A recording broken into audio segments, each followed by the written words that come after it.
بسم اللہ الرحمن الرحیم نحمدہ ونصلی ونسلم علی رسولہ الکریم اما بعد۔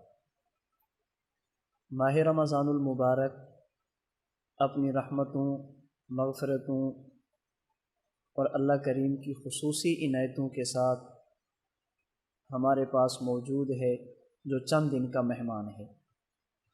ماہ رمضان المبارک کی مخصوص عبادات میں ایک اہم عبادت دن کا روزہ ہے۔ ہر وہ شخص جو مسلمان ہو، عاقل بالغ ہو، صحت مند ہو، مقیم ہو، اس پر رمضان المبارک کے روزے رکھنا یہ فرض ہے۔ کتب علیکم الصیام قرآن کریم کی آیت کی وجہ سے، ان اللہ فرض علیکم صیامہ رسول اللہ صلی اللہ علیہ وسلم کے فرمان کی وجہ سے۔ ماہ رمضان المبارک کا روزہ یہ انسانی جسم کی زکوٰۃ ہے۔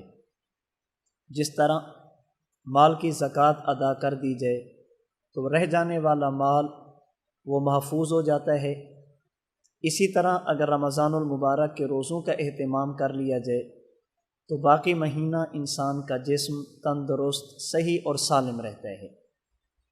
ماہ رمضان المبارک کا روزہ یہ عفت اور پاک دامنی کے حصول کا ذریعہ ہے۔ روزہ کی برکت سے انسان پاک دامنی کی زندگی گزار سکتا ہے۔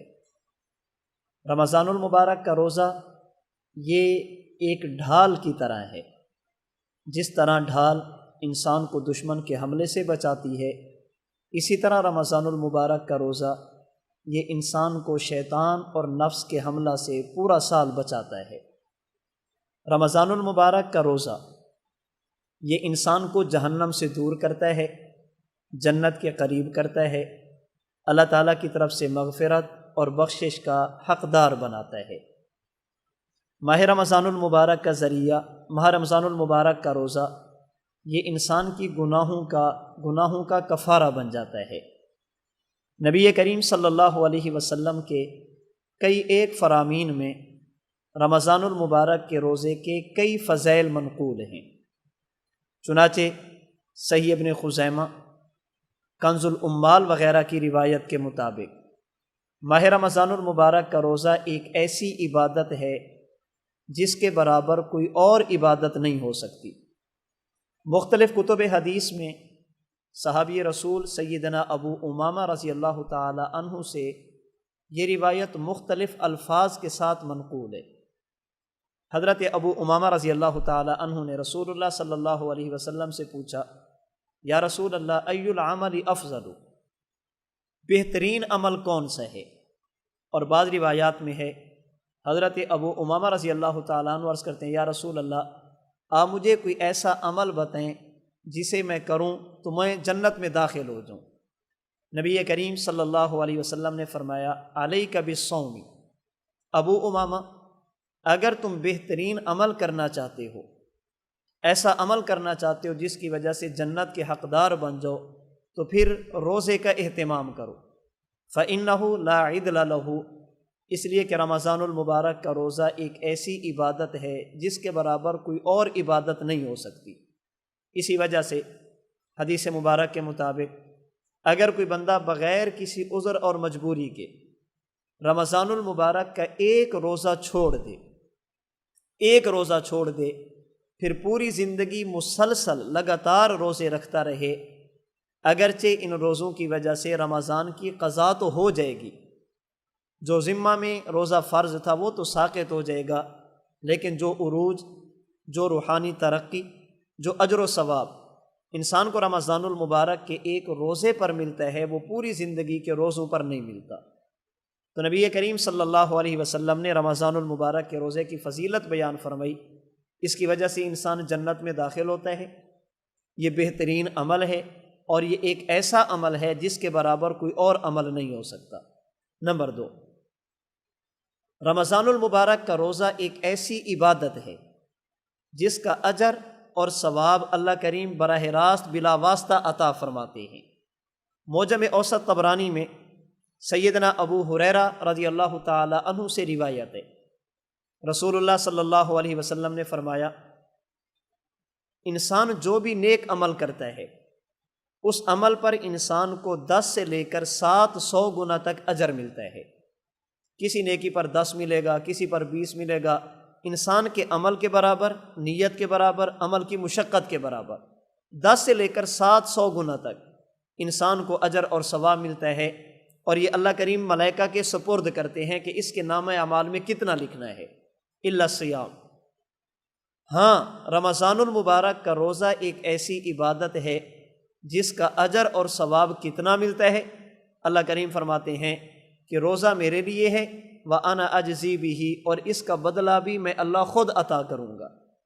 یہاں پر درمیان میں فرشتوں کا واسطہ بھی نہیں ہوتا۔ اللہ کریم روزے دار کو کتنا دیں گے اس کی خبر فرشتوں کو بھی نہیں ہوتی۔ اللہ کریم براہ راست اور بلا واسطہ روزے دار کو روزے کا اجر اور ثواب اپنی شان کے مطابق عطا فرماتے ہیں۔ نمبر 3، رمضان المبارک کے روزے کی ایک فضیلت یہ بھی ہے کہ قیامت کے دن اہل جنت جب جنت میں جائیں گے تو ایک دروازہ ایسا ہوگا جہاں سے صرف روزے دار جائیں گے، روزہ داروں کے علاوہ کوئی نہیں جائے گا، اور اس دروازے کو باب الریان کہا جاتا ہے۔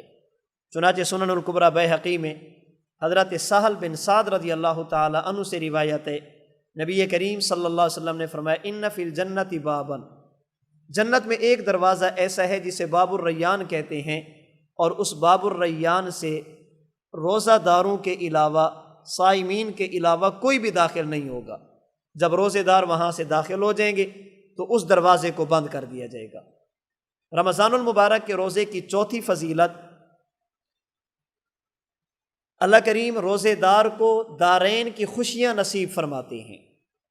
اللہ تعالیٰ دنیا اور آخرت کی فرحتیں نصیب فرماتے ہیں۔ چنانچہ سنن ابن ماجہ میں سیدنا ابو ہریرہ رضی اللہ تعالی عنہ سے روایت ہے، نبی کریم صلی اللہ علیہ وسلم نے فرمایا روزے دار کو اللہ کریم 2 فرحتیں، 2 خوشیاں عطا فرماتے ہیں۔ فرحۃ عند فطرہ، ایک خوشی تو اسے روزہ کی افطاری کے وقت ہوتی ہے، وفرحۃ عند لقاء ربہ، اور دوسری خوشی اسے اس وقت ہوگی جب اس کی ملاقات اللہ کریم کی ذات سے ہوگی، اللہ کریم کا دیدار ہوگا، اللہ کریم کی زیارت ہوگی، اللہ کریم محبت والا، پیار اور شفقت والا، رحمت والا کلام فرمائیں گے، اس وقت روزے دار کی خوشی کی انتہا ہوگی۔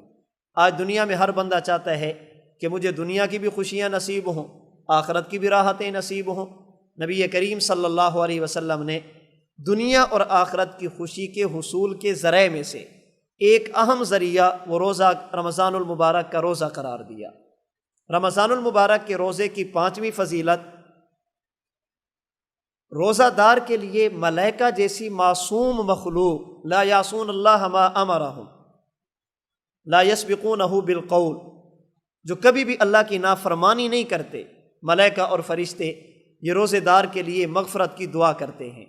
چنانچہ اتحاف الخیرۃ المہرہ میں سیدنا ابو ہریرہ رضی اللہ تعالی عنہ سے مروی روایت، نبی کریم صلی اللہ علیہ وسلم نے اس امت کے روزہ دار کے لیے جو فضائل، امت کے روزے دار کے لیے جن خصوصیات کا ذکر فرمایا، ان میں سے ایک یہ ہے کہ روزے دار کے حق میں ملائکہ، اللہ کے فرشتے، معصوم مخلوق دعائے مغفرت کرتی ہیں۔ تو رمضان المبارک کا روزہ رغبت کے ساتھ، شوق کے ساتھ، اہتمام کے ساتھ رکھنا چاہیے، اور بغیر کسی عذر اور مجبوری کے اس میں سستی نہیں کرنی چاہیے۔ اس کے علاوہ بھی بے شمار فضائل رمضان المبارک کے روزے کے احادیث مبارکہ میں منقول ہیں۔ قیامت کا دن ہوگا، اللہ کریم روزے دار کو اپنی طرف سے بغیر کسی واسطے کے جنت کے پھل کھلائیں گے، اللہ تعالیٰ جنت کی نعمتیں ان کو عطا فرمائیں گے۔ آج دنیا میں اگر کسی بندے کو کوئی بڑا سا آدمی کوئی چیز کھلانے اور پلانے کی براہ راست دے دے تو وہ خوشی سے پھولے نہیں سماتا، روزے دار کے کیا کہنے، قیامت کے دن اللہ کریم خود اپنی طرف سے بغیر کسی واسطے اور وسیلے کے جنت کے پھل بھی کھلائیں گے، جنت کے میوے بھی کھلائیں گے، اور جنت کی نہروں کا پانی بھی اللہ پلائیں گے۔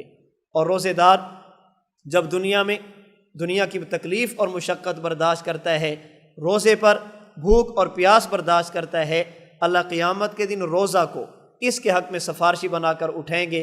روزہ کہے گا باری تعالیٰ آپ نے مجھے دنیا میں بھیجا تھا، اپنا مہمان بنا کر بھیجا تھا، لوگوں نے میرا احترام نہیں کیا تھا، لوگوں نے میرا ادب نہیں کیا تھا، میں گیا تھا پھر بھی روزہ نہیں رکھا تھا، اللہ یہ تیرا بندہ ہے، جس نے دنیا کے اندر مجھے اپنے سینے سے لگایا، اللہ کریم میرا اکرام کیا، عزت کی۔ اے اللہ دنیا میں میرا کوئی نہیں تھا، یہ میرا بنا تھا، آج اس کا کوئی نہیں، میں اس کے حق میں سفارش کرتا ہوں۔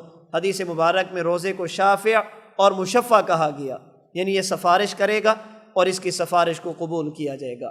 تو رمضان المبارک کے روزے کے ان فضائل کو اپنے ذہن میں رکھتے ہوئے نبی کریم صلی اللہ علیہ وسلم کے ان فرامین کو اپنے دل اور دماغ میں جگہ دیتے ہوئے مجھے اور آپ کو چاہیے کہ رمضان المبارک کا روزہ رغبت کے ساتھ رکھیں، شوق کے ساتھ رکھیں۔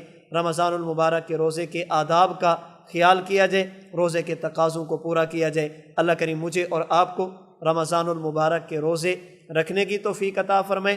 جب ہم روزہ رکھ لیں تو رسول اللہ صلی اللہ علیہ وسلم نے روزے دار کے لیے جتنے فضائل بیان فرمائے، وہ دنیا کے ہوں یا آخرت کے ہوں، اللہ کریم مجھے اور آپ کو وہ سارے فضائل نصیب فرمائے۔ وآخر دعوانا ان الحمد للہ رب العالمین۔